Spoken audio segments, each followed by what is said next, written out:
have you give us some information, excuse me, in reference to your background, your education, and take a couple of minutes to do so, and then we'll have an opportunity to go into the second segment, and we'll start with you, and I'll let you lay down a foundation for the Black experience and the African American community. Start it that way. Sure. So I was born in Detroit, Michigan. However, I was raised in Greene County, Alabama. And I graduated from Utah High School in 1998. From there, I attended Jacksonville State University, which is a predominantly white institution in Alabama, before transferring to Tennessee State, where I would graduate in 2003 with a degree in political science. And from there, I went on to seminary at Midwestern Baptist Theological Seminary, approached 2 degrees, a MA in counseling, as well as the MDiv, graduated early, and took the PhD in counseling studies from Capella University. And from there, I pastored for a while, taught also in this duration, moved back to Nashville and began teaching at American Baptist College. But in that transition, I also re-enrolled to continue my religious studies at Vanderbilt University, where I met Dr. Baldwin. He was, of course, one of my professors. And from there, I also took another master's degree from the Chicago Theological Seminary in religious studies. Excuse me. So you've got a lot of information for us this morning. Okay. And what we'd like to do is to sort of go through this first segment. Okay.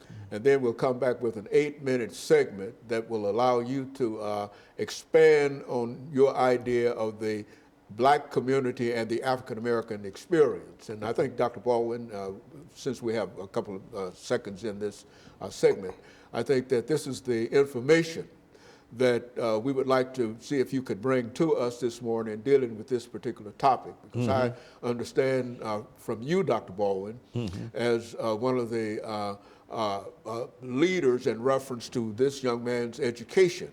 I think that you indicated that he has some good ideas, a good book, and things that he can talk about. And what we'll do is, what I'm trying to do is to work through this last part of the segment and to give him an opportunity when we come back to start at the very, very beginning in reference to who he is and what the book is all about and how we might be able to lay a foundation for a discussion of the Black community and the African American experience based upon what Mr. Stallworth has written. And of course, what we'll do, we'll take this first commercial break, and then we'll be back with our audience following this commercial break.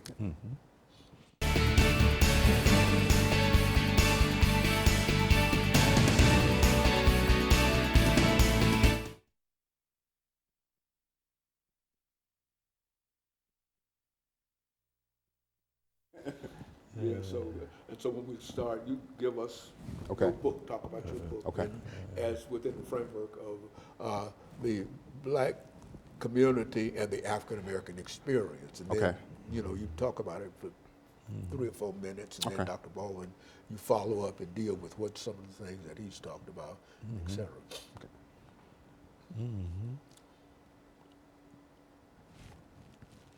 You're quiet around. Okay, the Black community and the African. You ready? Yeah, This is 8.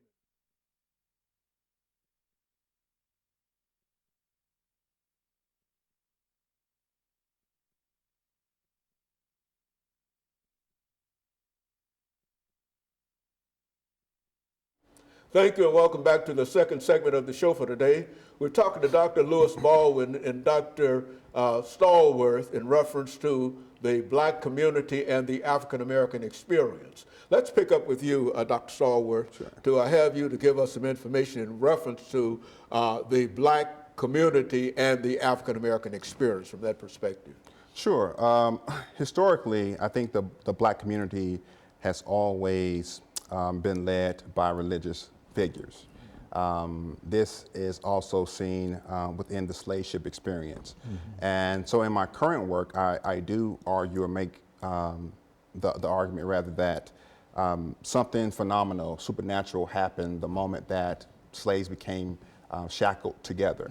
Of course, there was no notion as a unitary consciousness in Africa during this process, but again, something happened the moment that these individuals from— by way of the international slave trade. Well, absolutely, from different peoples on the continent had to come together and make a way out of no way, essentially, in terms of understanding languages, processing the experience and things of that nature.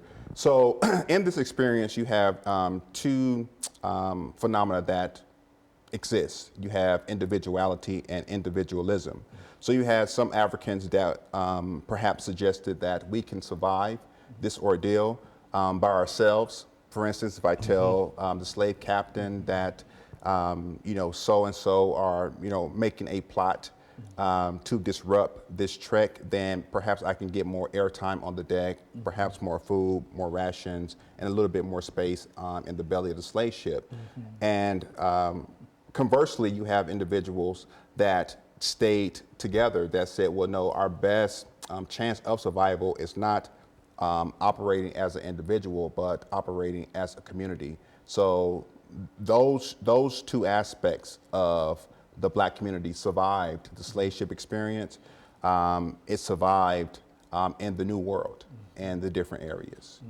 And so, Dr. Baldwin, you bought into this whole idea in reference to the Black community and the African American. Yes, I think Dr. Starworth has really contributed to our understanding of how African people who were forcibly brought to the New World were able to not only process their experiences, but were able to respond to those experiences.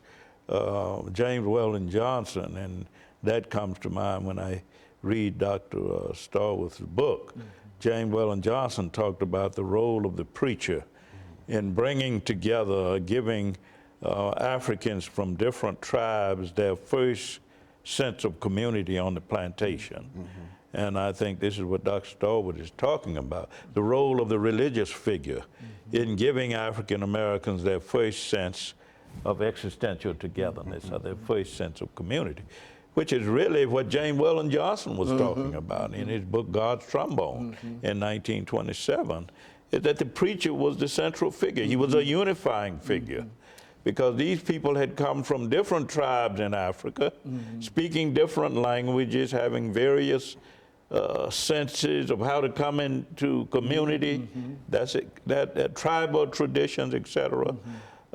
So I think his reference to the preacher as the unifying figure is very, very important. Sterling Stuckey, another historian, talks a lot about the ring shout and its importance in unifying people. And so what we're saying here is that the preacher was the most articulate individual in this whole situation, and it's on him that the whole idea is to express our situation. You had some folks that they understood the pain of slavery, but they didn't have the ability to understand the mind of slavery and the slaveholder. See, and so the preacher was able to do. Is that what you're saying?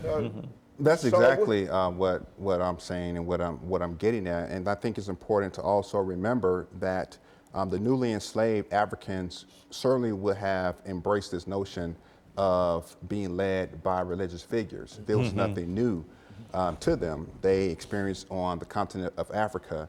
And so what happened throughout the process of this enslavement, of course, you had priests, you had sorcerers who also came over, who were shackled together. But some scholars also contend that in certain spaces where there was a void in this regard, individuals with the most current knowledge became those religious leaders.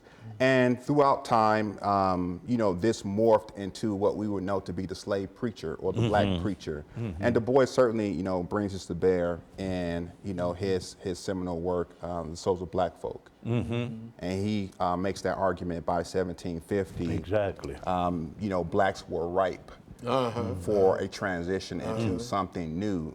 So we have to look at up to that point, what carried them before they really engaged this notion of evangelical religion as seen in Christianity. Now, it's out of this whole spirit that you get more opposition to the institution of slavery, is it not? Well, Yeah. well, certainly.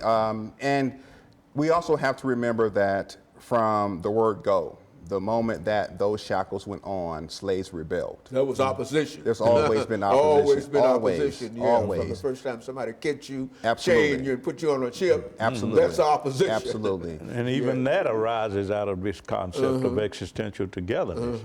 Because I think one of the arguments Dr. Stallworth makes, it builds on Sterling Stuckey's argument that the slave ships were the first incubators of black nationalism, of black community consciousness, is that on these ships, and we saw that in the series on Roots, Alex Haley, where these slaves are chained together in the bottom of the ships, and one says that I am Mandinka, you are you, but we are one. That's right. No You matter see. what you might be, we are all one here. Yeah, Right. so that sense, and I think Dr. Stallworth is right in saying, as Dr. Stuckey has said previously, that the slave ships were critical in terms of creating this sense of existential togetherness, a community that developed among these early We're all in here together. African and people. if there's any one thing that we notice is that all of us are black and all the slaveholders are white. There And you so something's go. wrong here. Right. You There see, you I can go. understand that. And Right. that makes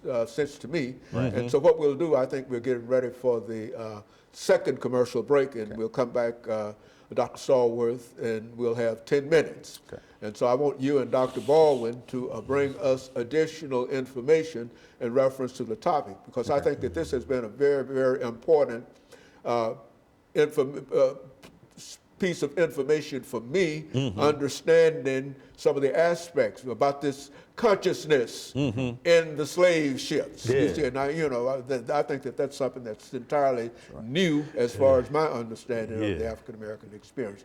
And so what we'll do, we'll have our second commercial break, and then we'll come back and give the two of you 10 minutes to wrap this show up for us today. And we'll be back with you following this where you short going, commercial because break. you're doing another book.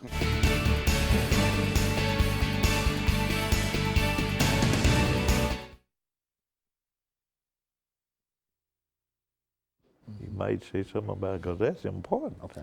Okay, so And we'll you're have, right, I think, in, we'll have in 10 making minutes. that connection. Okay. we've got 10 minutes, and I think I got 2 more shows after this. We've got 10 minutes. Okay. We're going to start with you, Okay. and then He's going to talk about where he's going from here. Okay, Because what he's writing another book on that. okay. So we'll start with you, and you give us that information, Okay. and then you'll give us some information, and we'll go back and forth until we get over this. We got 9 minutes and 45 seconds, and then that's all we want to try to do is reach that 9 minutes and 45 seconds without collapsing. You see, keep this thing going. Okay, fine, good.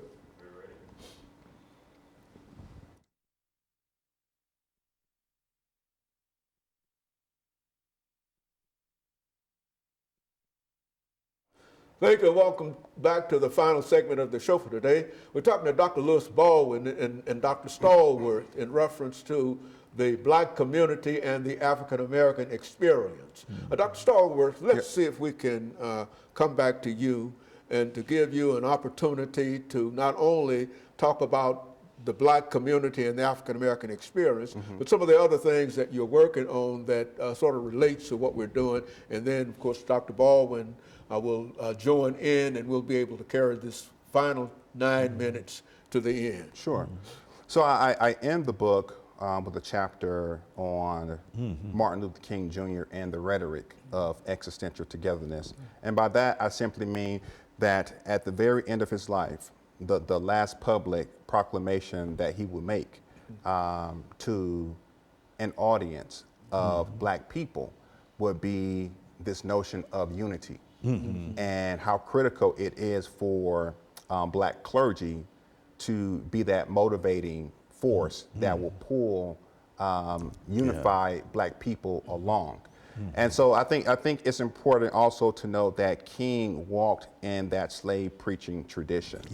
So he further confirms this notion that historically black people have been led by folk men and women who believe in a God of history, that a God of history was looking out, not necessarily condoning the behavior of oppressors, but being with the oppressed and wanting to be a co-creator in this endeavor. And so this is the message that King is getting at the very end of his life.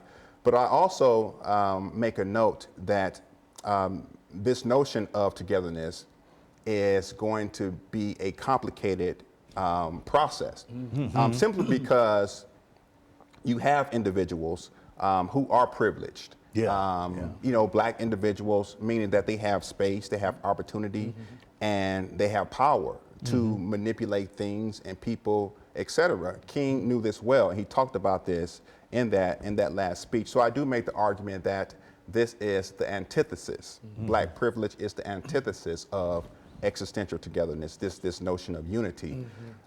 So we have to also acknowledge that it's just not white privilege alone that black people have to be concerned about. They have to fight this war on two fronts, you know, black and white demagogues. We never think in terms of black privilege as we talk when we talk about white privilege. Correct. And what you're saying here is there's a consciousness that, that Africans have that separates them from others, and you're calling this what, black privilege? Is that black? Absolutely, it is black privilege, and I nuance that by looking at what I term this black subworld. It's a stratification.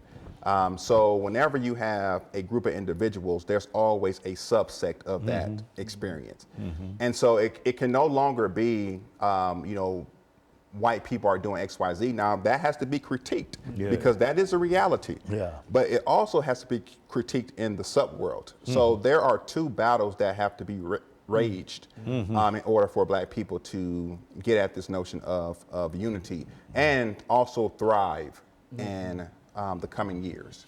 Yeah, we don't often think of black privilege No, we don't in a real sense, and white privilege almost automatically come to mind. But there's a problem in the African community, and this is when you talk. This is what you mean when you talk about the black community, using other titles. Black community and the African American experience, meaning that all of the African Americans are caught up into this experience, whether we wish to recognize it or not. And certainly, I never thought in terms of black privilege in a real sense. Of course, I've known that there's distinctions, you know, in reference to African Americans. But I see what you're saying. Now, what do you think about that? And he's talking about in the context of the African American experience, because one of the products of the modern civil rights movement with Dr. King and others is the creation of a middle class. And many blacks became more economically self-sufficient, more economically powerful, and thus creating a greater chasm between those who are middle class and those who are at the lower class, disadvantaged, as William Julius Wilson would call it. So I think he's right. This concept of black privilege is something that we don't want to face. But it is real within the context of the African American experience. And I like the idea that he's taking that concept on. It'll be very controversial. But in the post-civil rights era, it's something that we have to consider seriously as we look through this period extending from the civil rights movement up through the Black Lives Matter age and the contemporary situation. What do we do about this broad chasm that separate black people economically? You know, black people who have made the Civil Rights Act and all of these other acts might have brought us all together, but once that brought us together, there were some that decided to... the economic situation is those blacks who have moved up the economic ladder as a result of gains from the Civil Rights movement, and those who have not have stayed in the same place or who have become worse off. And I think this is this is a threat, I think he says, to this concept of existential togetherness. Yes, absolutely. The fact that you have this broadening chasm between the black privileged and those who are still among what Dr. King would call the least of these. I see a lot of sociology in this, Doctor. Explain that to us. Well, and I think the African American experience, the African American problem, is so complex. It's so complicated, where we can't get at it simply through a myopic lens. It has to be multifaceted, meaning that we have to come at this issue from a myriad of ways, from a sociological lens, a psychological context, a theological perspective. All these different components we have to lay to bear in terms of understanding how did Black people morph into what we know to be African American today. And that's some experience. Yes, yes, absolutely. Well, we have to be excited about this kind of scholarship, because I don't see any other scholars going there around this concept of Black privilege.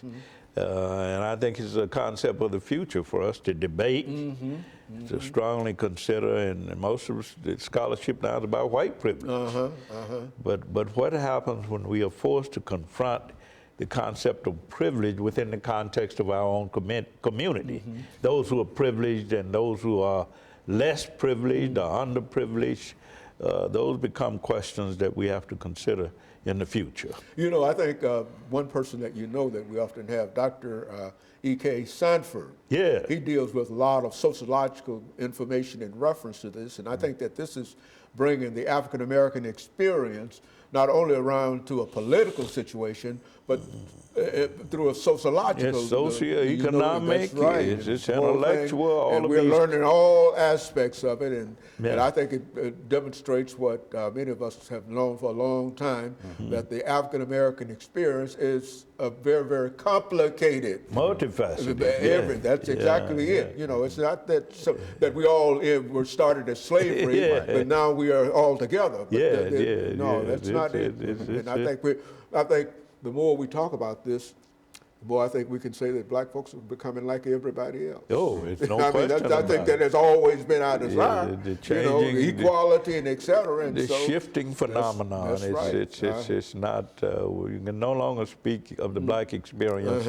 as a single or unified experience. That's right. There are Black experiences in the plural, you know, and I think this is the concept that Dr. Stallworth is getting at in his research. Dr. Stallworth is probably telling us something that many of us don't know, that Black folks are more complicated than we realize. And Not what we want to hear, but what we need to hear. That's something that has been said. And so what we're going to have to do, we're going to have to end the show today. And let me thank the two of you for bringing by that excellent information. And let me encourage our audience to tune in again next week for another informative edition of Comments. Thank you and good morning.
Well, it used to be they watched the Dr. Haney show. They Yeah, look forward to the Dr. Haney that's- show. And You know, I so. used to make them watch it when I was Yeah. teaching. Yeah, Right. oh yeah. When I was teaching. You know, I at still Tennessee got State some of University. those. Yeah, some of Some of the that's right. critique from the shows when the students. In favor of count to 10? Raheem? 1, 2, 3, 4, 5, 6, 7, 8, 9, 10. 1, 2, 3, 4, 5, 6, 7, 8, 9, 10. 1, 2, 3, 4, 5, 6, 7, 8, 9, 10. I can't go past 10. I thought you were gonna make me go further. You gotta start over. 1, 2, 3, 4, 5, 6, 7, 8, 9, 10. And that other number. All right, 1, 2, 3, 4, 5, 6, 7, 8, 9, 10.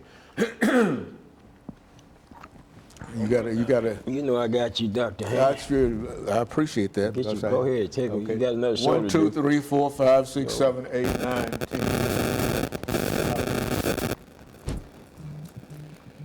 1, 2, 3.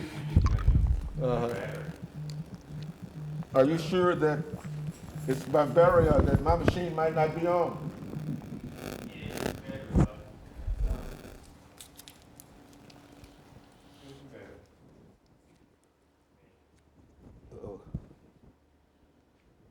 Oh, here. You got it.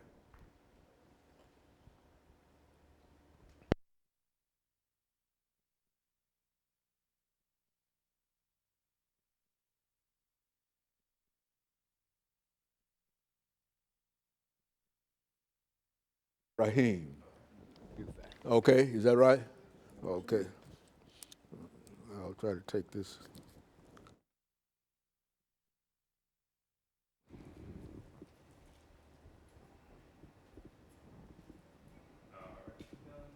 Try this one more time. Get you to count to 10. 1, 2, 3, 4, 5, 6, 7, 8, 10. 1, 2, 3, 4, 5, 6, 8, 9, 10. 1, 2, 1, 2, 3, 4, 5, 6, 7, 8, 9, 10. 1, 2, 3.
Thank you and welcome to the show this morning.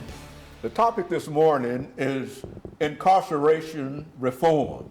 And we're fortunate to have with us to talk about incarceration reform, Pastor Kay Walker, Reverend J. Alexander, and Raheem. And let me welcome all three of you to the show this morning, Pastor Walker, and tell you how delighted we are to have the three of you with us this morning. Let's start with you, Mr. Raheem, and during this first segment to have you to give us some information about your background, your education, and your experiences. Reverend Alexander will do the same, and Pastor Walker will give us some information in reference to his background, education, and experience, and then that will allow us to move into the second segment dealing with incarceration and prison reform this morning. Let's start, Raheem. Well, thank you very much, Dr. Haney. I am originally from Nashville, Tennessee. I'm a native. I was incarcerated, I usually say caged, for 26 years of my life, all throughout the state of Tennessee. I'm a graduate at American Baptist College. I was in the entrepreneurial leadership program. I'm the founder of the Unheard Voices Outreach, and our organization is specifically designed to build bridges back to freedom, to help persons on the inside who are prisoners create life plans, and to find people in the community who are willing to be volunteer transitional consultants and find ways that we can decarcerate. Ms. Alexander, Reverend Alexander, what about your background, education, and some of your experiences? Really quick, it's great to be here again. Background and education is the background. My original background was in law, corporate law. Never expected to be doing this work, and was called into ministry and took that very seriously, and found myself, this is a whole other show, but first volunteering as a volunteer chaplain at Riverbend Maximum Security Institution, which is where Raheem Buford and I met, and then becoming their institutional chaplain. And it's funny, I tell people all the time that I went in as a death penalty abolitionist and came out as a prison abolitionist, because my experience there was probably the greatest education of my life. I learned more in 5 years in that prison than in any university. So. And from there, resigned from that position in order to start No Exceptions Prison Collective, which is an advocacy organization. It's a collective where we have inside members, folks who are still on the inside, outside members, and working with their family members, clergy, professors, community activists, politicians, everyone who understands that this reform has to happen. Very good. And Pastor, what about your situation? Well, Pastor Kelvin L. Walker, born right here in Nashville, Tennessee. Dr. Haney attended the public school system somewhat. But I had some studies at Tennessee State University after having gone through OIC. I'm kind of backtracking. I went to the military in the United States Navy at a young age, age 17, stayed in there a little while, and came out, went through OIC, got my GED, because during that period of time, you didn't have to have a high school diploma to join the military, but now they made it where you have to have one because it was affecting the school to prison pipeline, because you could drop out of school and go to the military, it's not a problem, but they had to seal that hole up so you couldn't do it. But anyway, I went to Tennessee State, did some studies out there all along. I was a drug addict. I was a drug addict while I was in the military, and came out, and of course that derailed my college studies and everything, because it's hard to go to school and pursue a degree, and I wanted to be a fashion designer. But the drugs designed my life in a different way, and I ended up incarcerated in the state prison system. And unlike Brother Raheem, I didn't do as much time, but in total 5 years of my life incarcerated in the prison system, and came out unreformed, and of course got reincarcerated again. But back in 1986, man, God divinely intervened in my life, man, counseled out a 17+ year drug addiction, called me into ministry. This is what I've been doing ever since August 24th, 1986. It's been 33 years now, some months, and I'm just out here trying to serve, man. I've developed programs in the past that, we talked about many times over on your show, the Hands of God Recovery Ministry, where we help incarcerated individuals come back and make that transition back into society and the like. And also work with the homeless and stuff, which is I'm currently doing now. So this is my life work, what I do. I'm just glad to be here on your show this morning to, talk about some stuff that's very important, to us and, of course, to the community. Very good. So what we'll do, we'll take our first commercial break, and then we'll come back and we'll allow Raheem to start us off dealing with prison reform. And we'll be back with our audience following this very, very short commercial break.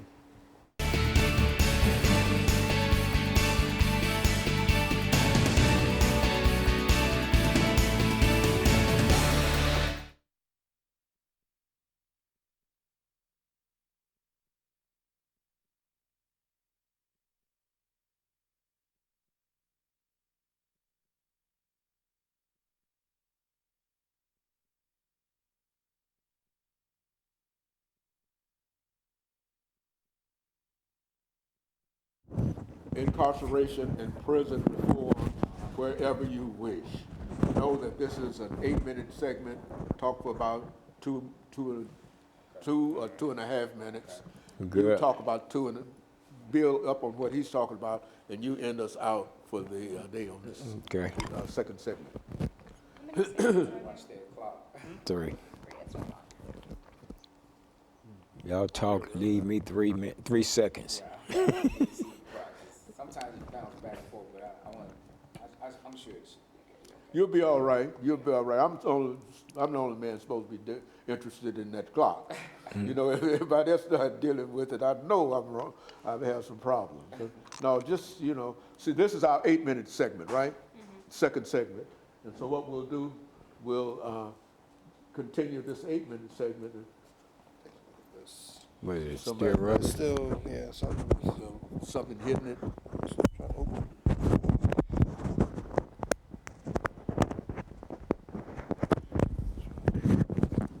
This is the 8-minute segment, right? Yes, sir. Okay. Let's see how that works. And the name of this show is Incarceration Reform, right? And you're ready to start us off doing this second Second segment. segment? I'm ready. Okay, you ready to start us off, and then you're ready to continue and give us 8 minutes in reference to this, and let you end this 8-minute segment. All right. Talk about that Incarceration decarceration there. Reform, that's the name of the show. Raheem, Reverend Alexander, and Pastor Walker. You gotta do it. Okay, that's the way we'll do it then. And so this is 8 minutes, you see, and I can see the 8.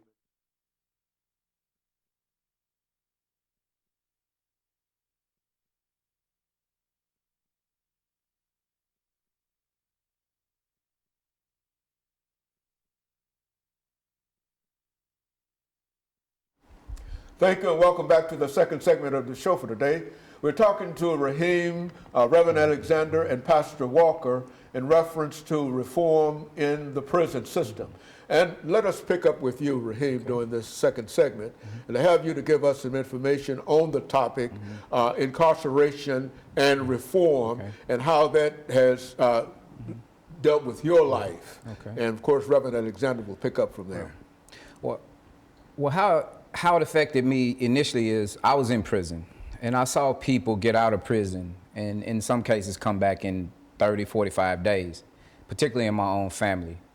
And on the national level of what is called recidivism, in 5 years, they expect everyone who gets out of prison, 75% of those individuals to return. In Tennessee, there are over 30,000 citizens incarcerated. In 2018, the parole board had a little over 14,000 hearings. Of those 14,000 hearings, more than 8,000 people were denied parole, okay? A little over 5,000 people were released. But here's the caveat.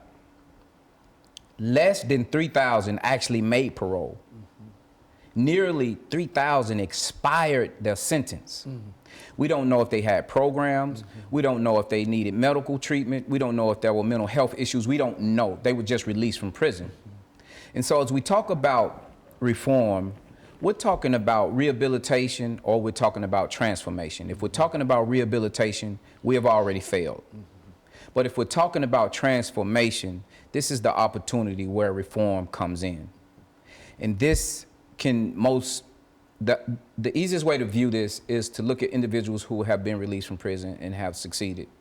People like Pastor Walker, people like myself, and many others. We are the experts when it comes to what it takes to survive when you leave prison. Unfortunately, within the Tennessee Department of Corrections, they have these programs. Programs do not always work because there has to be a commitment to change. And sometimes if you don't know the mental state of a person, you can't determine whether or not he or she is even receiving that information to begin with. So as we talk about reform, and I'm glad to say that the Governor Lee of Tennessee is interested in reform, we're talking about what it takes to get more people out of prison. This is what I call decarceration. And how can we get more people out of prison? We need the community involved. And what the Unheard Voices Outreach does is it builds bridges back to prison. We find people in the community who want to partner with individuals in prison and who want to help walk them out of prison, not to be the guide, but to be a friend and to be a community. And I believe that if we take this approach with community involved, we will have greater success, because we spent $8.2 million last year on the parole board. And when you look at the results, we're failing. Very good. And Reverend Alexander, make some statements in reference to some of the things that he's talking about. It's a lot there. So there's so much to unpack here. Look, I agree with Raheem. You know, we spent a lot of time collaborating together, work together a lot. And one of the things that we are seeing now is that Governor Lee is definitely, there's definitely a commitment to increasing funding around programs in higher education in prison, and that certainly is happening. And that's a good thing, right? That's a positive thing. Because as Raheem pointed out, you know, there's a difference between rehabilitation and transformation. But the bottom line is, when we are talking about the American prison system, okay, and Tennessee it's Tennessee, I mean, particularly in the South, Tennessee, Alabama, South Carolina, Florida, the way our prison system is constructed, it's built on the concept of retribution, right? And retribution doesn't care if you dehumanize someone. Retribution doesn't have any interest whatsoever in personal transformation, right? So what kind of a culture have we created where we can be so angry at someone? And that's important, because we stay angry, right? We don't believe in redemption and transformation. I don't whatever this Bible Belt garbage is, we actually don't believe in that, right? So we stay angry. We can't say that we stay afraid of someone, because the facts don't support that. We know that people, for example, even with violent crime, age out of that, you know, and so many people are locked up at such an early age, and we know that they are no longer a danger to the community or themselves, you know, often after just a decade or 15 years, you know, which is why we have to have a second chance, unless what we are is we're just angry and we want retribution. And so if we're going to maintain that state of retribution, we're never going to allow for transformation. And where this connects back to programs is that you can put all the money you want into a prison system, you can create all the programming, you can have great intentions, but until you are actually committed to shifting the very culture, to saying, you know what, this whole notion of retribution doesn't work. We are literally destroying lives. We are taking people out of their communities, oftentimes forever in this state. So the first thing we have to do is understand that this environment is killing people. It's killing employees. No one wants to work in our prison system. It's killing the people who live there. There are a lot of different ways. I mean, whether that is violence, whether that's neglect and disease.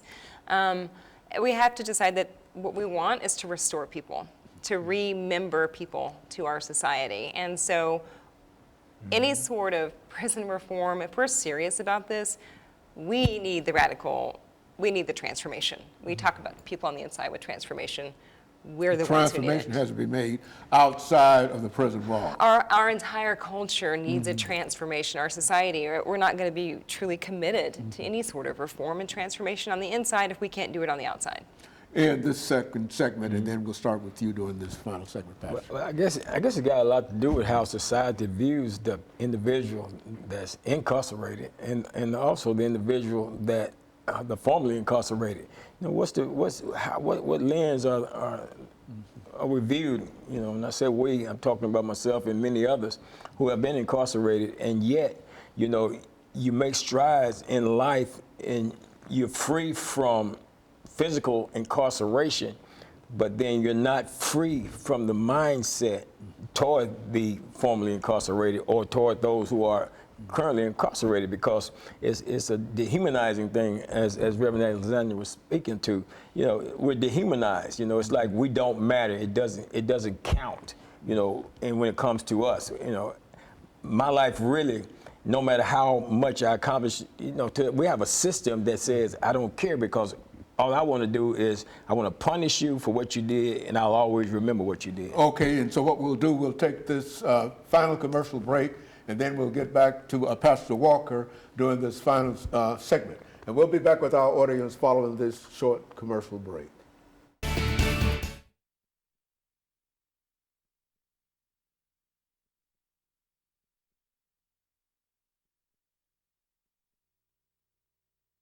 Three minutes.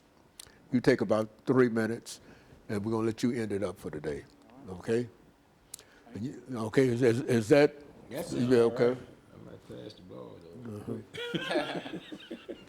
Are you going to talk Well, I don't about- want it to come back are you over gonna here to dig me. into serious issue? Oh, you don't got to worry about that. We Good. got plenty. Yeah. We got plenty of information. 'Cause that Yeah, ties we right got a lot of into information. He contribution. gave us a lot of information to begin with, you Yeah. see, and so, yeah, we'll, Hand it off real quick. yeah, well, we'll have 9 minutes and 45 seconds, and I got one more show to get out of here today, Yeah. so. You ready? Yeah.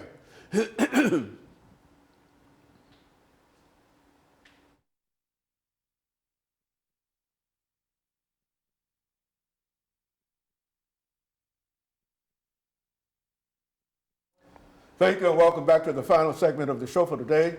We're talking about prison reform, and we have talking about prison reform, Raheem, Reverend Alexander, and Pastor K. Walker. And so, Pastor Walker, let's see if we can pick up for this final segment, talking about some of the possibilities in terms of what can be done, and we'll have you to say some statements, and then we'll go to you, and we'll have you end it up for today, Raheem. Yes, sir. Well, I think, Dr. Haney, what can be done is, of course, changing the mindset, the thought process that people have toward, again, those of us who are incarcerated, and those of us who are formerly incarcerated. It has got to be a shifting in the thought process, in the mindset, and you know, and they bring to the table some very valuable information when it comes to what they term as decarceration. You know, we talk about incarceration, incarcerating somebody, locking somebody up. What do we do to bring those who are locked up to a place of freedom, or what do we do to keep people from going into that setting? And I think they got more information that I'm willing to and open to really hearing what they have to say on today concerning that, Dr. Haney. Reverend Alexander, what do we do to keep folks out of jail? I think, right, that again, this comes back to what we were discussing in the last segment. It's not so much about how do we fix all these broken people. The first thing we need to do is deconstruct a system that guarantees that people are going to jail because the system profits off of that. So there is deep capital investment and interest in the fact that there is an industrial prison complex. Right? That's not paranoia. That is a thing that exists in our country. It's a continuation of chattel slavery into carceral slavery today. And so as long as there is a massive profit motive to basically round up a surplus population, which is the same targeted population that it always has been, predominantly black and brown bodies with now poor whites, with expanding that franchise of carceral slavery, until we kill that profit motive, until we shift culture again, and we decide that people are far more valuable at home and to their communities, and that a success isn't having 3 forms of the death penalty in one state, which is what we have in Tennessee. That success isn't locking someone in a cage or behind a wall for the rest of their life, making them disappear as if they don't exist. But success is to invest in the transformation of individuals and communities so that people can go home, so that people can contribute, can be part of their communities. I'm sitting beside 2 men right now who stand as testament to that, who I know is as friends, who I know as two men with great integrity that matter so much to this community. And Raheem had a life sentence, right? If he got that same sentence today, if he had that same conviction of first-degree murder today, He would still be there. he would have Or dead. he would have a 51-year life sentence and would never have an opportunity. But what were we chasing in the mid-90s? We were chasing money, and that's what it was about. So how do we keep people out of prison, kill the profit motive, and invest in transformation? Okay, Raheem, how would we do that? So first of all, we have to take the price tag away from bodies, because right now we calculate how much money we need for the budget of Tennessee Department of Corrections or even the parole board by the number, like $24,000 per person that's incarcerated.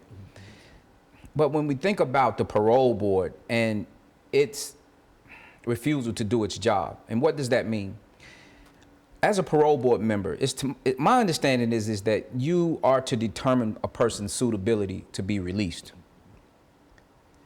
That could be the programs, that could be if you have family members, what your institutional record is like, what's your vision for your future. But that's not the case. The parole board follows the pattern of this retributive mindset, meaning in 2018, of the 8,000 people that were denied parole, 12% of those persons were denied parole solely for the seriousness of the offense. The others, the 60%, seriousness of the offense and some additional things. The problem with using seriousness of the offense as a reason to deny parole is that it will never change. Right. If it's serious today, it's serious infinitely. Murder is always a serious offense. Murder, robbery, kidnapping, anything that we consider as a society serious is serious. But the problem with using it is that it was used when the legislature determined that it was a serious offense. It was given a classification as a felony. And in addition to that, in the judicial process, as a person is facing that crime and going to be sentenced, the seriousness of the offense is taken into consideration with the aggravating factors and various things that go with that.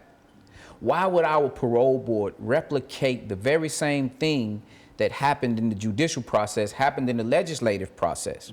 This is one of the reasons why we need to decarcerate, because there are people eligible to be released, like myself, who are ready to hit the ground running, who have family members, who have jobs, who are educating themselves in prison, who want to continue their education. And they have a community, which is the most important factor, that's willing to say, you're forgiven, we want to reconcile with you, we want to help you mediate with your family member, whatever the situation may be. And we have survivors who have been affected and harmed by crime, who are involved in what we're doing. And yet we have individuals, 7 people, the parole board, who are selected by the governor. They're not elected, they're selected. They don't live in the communities of the people that they are judging. And the dehumanizing process of a parole board hearing right now in Tennessee is like, if you've seen that movie, The Silence of the Lamb, when the guy was chained up in a seat by himself. That is what happens when you have to look at this screen. It's so depersonalized. And the parole board member behind a screen has this luxury of distance. So when they make a decision, they're not really seeing the human being. They're seeing the image of a human being. And regardless of the support that that human being has, they see the past. And the past is not the person. Because every day that I was in jail and I went to prison, I began to create a new past. And my past is different than the one that you have solidified and fossilized on the record to say I am the worst thing that I've ever done or somebody else in prison is. That's not what America is, because if we use that barometer to gauge how we view this country, we never get past chattel slavery. We never get past Jim Crow. We never get past all the negative things that cause a society not to evolve. So what do we need? We need love. We need forgiveness. We need people who are in America, regardless of their ethnicity, willing to say, you know what, I want this country to be the best country that it can be. And the only way to do that is to have proximity. And until you can say, yeah, I can have a black man or a black woman and I'm white to dinner. A black man, a black woman have a white person, a Latino person, or any other ethnicity in your house as your real neighbor. Not living next door to me, but I know you and I want to help you. We won't have the change that we need. Finish it up for us today, Ms. Reverend Alexander. I think that, again, what we are talking about, what we can't lose sight of, and this is why it frightens so many people, right? Because the truth is, monsters don't live in prison. The prison system itself is the monster, and it's monstrous in the way that it breaks people and dehumanizes them. But what we're asking people to do, what we're saying is to be willing to stop scapegoating. Be willing to understand that there is an end to punishment. No one sitting here today is saying, don't hold people accountable. People need to be held accountable. But if we don't understand the systemic reasons behind tears in the fabric in our communities, behind harm, behind crime, we will never truly be interested in equity and solving that and continuing to recognize the dignity and humanity of everyone. Okay, and let me thank the three of you for bringing that excellent information. And let me encourage our audience to tune in again next week for another informative edition of Comments. Thank you and good morning. Thank you. Thank you.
and they not talking about it. Uh-huh.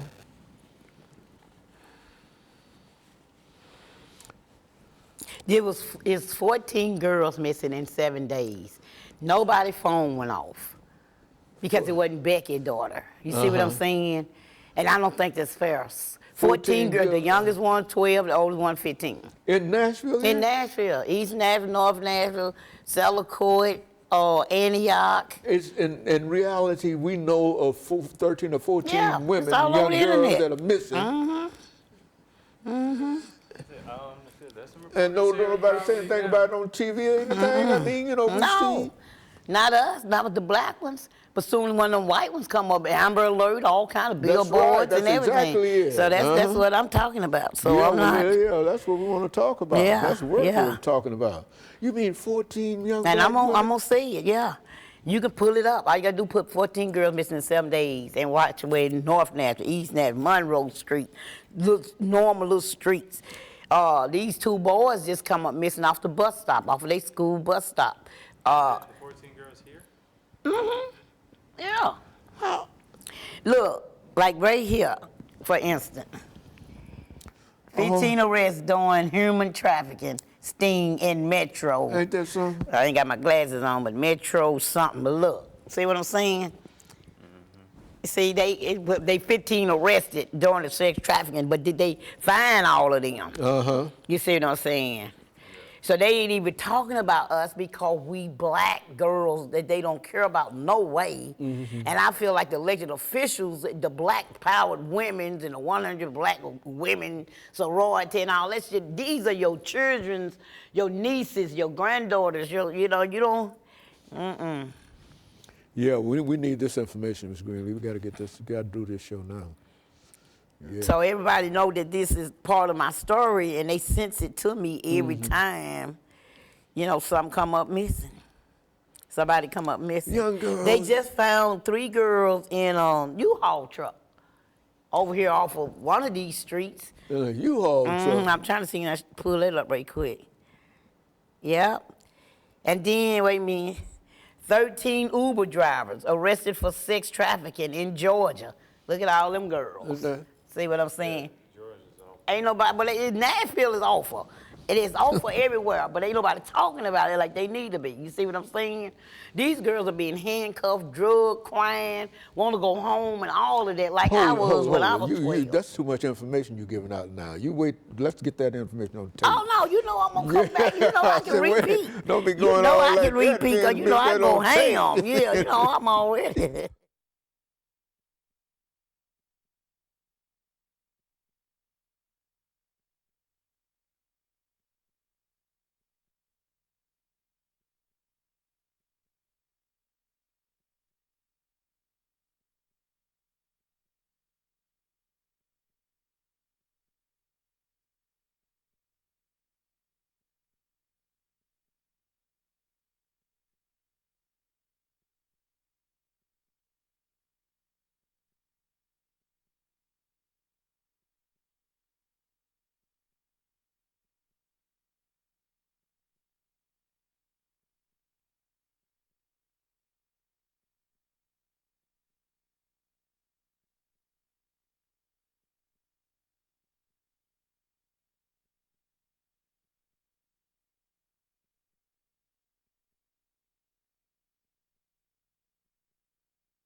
Thank you and welcome to the show this morning.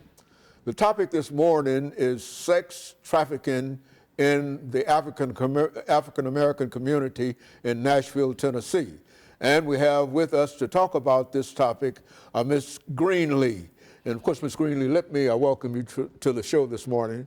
And it's hard for me to talk about your background, your education, and your experience because I know so many people know about you since you've been with us on so many occasions. And I'm just happy to have you back with us another day. Thank you. And to know the topic that we're going to talk about, it's a topic that is not covered in a real sense in Nashville as it should be. And you want to talk about sex trafficking in the African American community in Nashville, Tennessee. Yes, sir. Okay, well, I'll tell you what, let's start off by having you to give us some statements in reference to your background, your education, and some of your experiences. And then by that time, we will be able to get into our second segment of this show, and then we'll be able to talk about sex trafficking in the African American community in Nashville, Tennessee. Okay. So again, I give all honor to God first, and then I want to thank you for continue to help me keep my message out here. I am one of those kids that's being locked up, being sex trafficked, being put out of school, young pregnancy, runaway, all that you named that these kids are going through now, I am them. And I thank God for choosing me to be the one to come back and be their voice. And so when I see all the stuff that's going on, like history repeating itself, and I don't see the full grassroots help that's out there for them, then it comes to be my part of the job to come and speak up. So I'm only not going to just talk about sex trafficking, but that's the most important part to me that's leading